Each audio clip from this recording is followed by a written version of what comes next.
Welcome. Today we're meeting Bruce, who is most miserable when he was a radio DJ and when trying to play golf.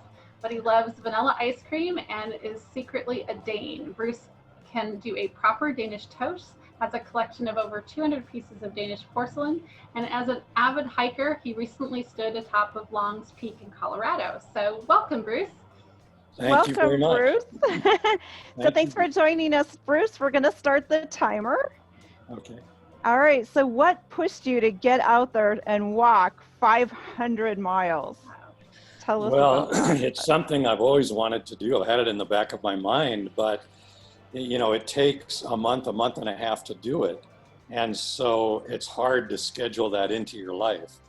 So this year though, you know, everything got changed when coronavirus hit. And so I was hiking one day after several things, you know, were canceled, events were canceled, and all of our plans started changing. And I just decided, you know, maybe this would be a good year to do it. And as I thought a little bit more, I thought, you know, it'd be fun to do this as a fundraiser for the Danish American organizations that we work with our foundation. So that's kind of how it all got started. And then, you know, things went from there and people seemed to react favorably to it. And we had great support. That's awesome. So I imagine as you were walking, you met some amazing people. Can you tell us about someone or a specific person that stood out that you enjoyed meeting along the trail? I met a lot of people, and you know, everybody at home and my family, they were worried. They said, "Oh, you're going to be out there all alone. What about, are you going to get eaten by a bear or a mountain lion?" And you know, I had a feeling there would be several. It's a pretty popular trail, the Colorado Trail, and other trails around the country were closed because of COVID.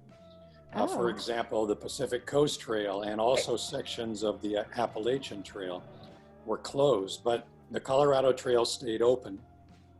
Many people traveled to Colorado, and they had many more people hiking the Colorado Trail this year. I would rarely go more than an hour without seeing somebody on the trail. Oh, wow. And but I was like one of the oldest people out there. I'm 62.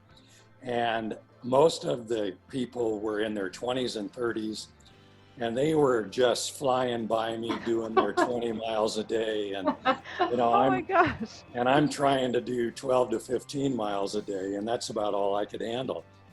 Yeah, I think that's about my pace. Yeah. Oh, well, there were some amazing young people out there that I met several of them. They were wonderful, and I really enjoyed kind of being the father figure. That's incredible. So was there ever a time that it occurred to you that you might not be able to complete the entire 500 miles? You know, about a third of the way through it, I really started having trouble with my knees and one of my ankles. And I started to worry very much that I wouldn't be able to complete it. And I started taking a leave.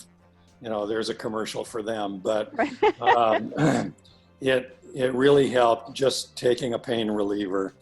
And after about 3 days, I thought maybe I should try without taking it. And I did, and I miraculously had no more pain the rest of the entire trip. And so I'm very thankful for that. So I might have had some divine intervention on that as well. But that, and about the same time as the knee pain, it was raining just about every night. And it was kind of miserable. So, and the mosquitoes were terrible. All of those things combined, I thought, you know, I don't know if I can finish this. Yeah. And the weather got better. It dried up. There were fewer mosquitoes. I had no more pain in my knees and my ankle. And the rest of the trip was real good. Oh, that's awesome. That's great, because it's just when you were about to give up, the things turned around and it made you stay on the trail, stay out there. So was there anything that happened that was unexpected? Did you meet a bear, or was there anything surprising that happened along the way? I did. That's actually one of the things that's most disappointing is I didn't get Oh, to wow. see a bear the whole trip. Oh, And it's probably because there were so many people on the Right. trail. But the wildlife, I did see some elk and some deer and, you know, smaller animals, but that was about it. There probably wasn't as much wildlife as I was hoping for, but, you know, the scenery and the mountain landscapes were spectacular. And I just loved that.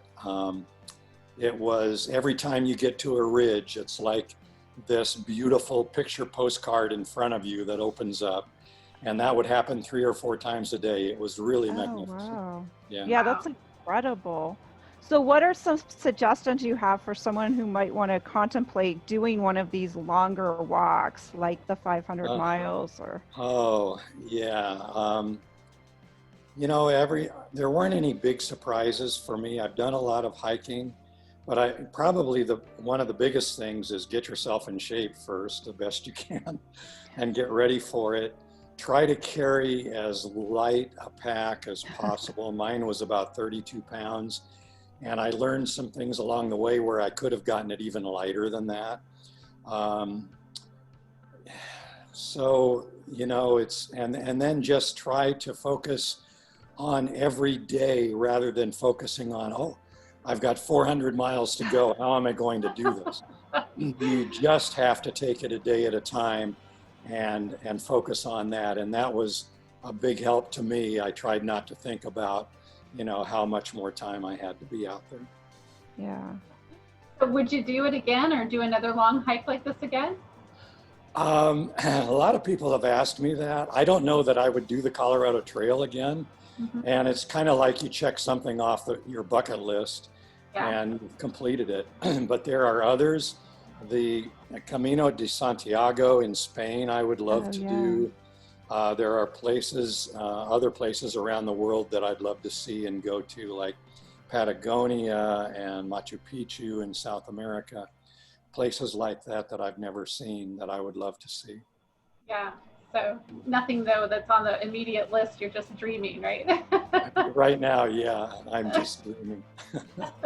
That's awesome. Me too.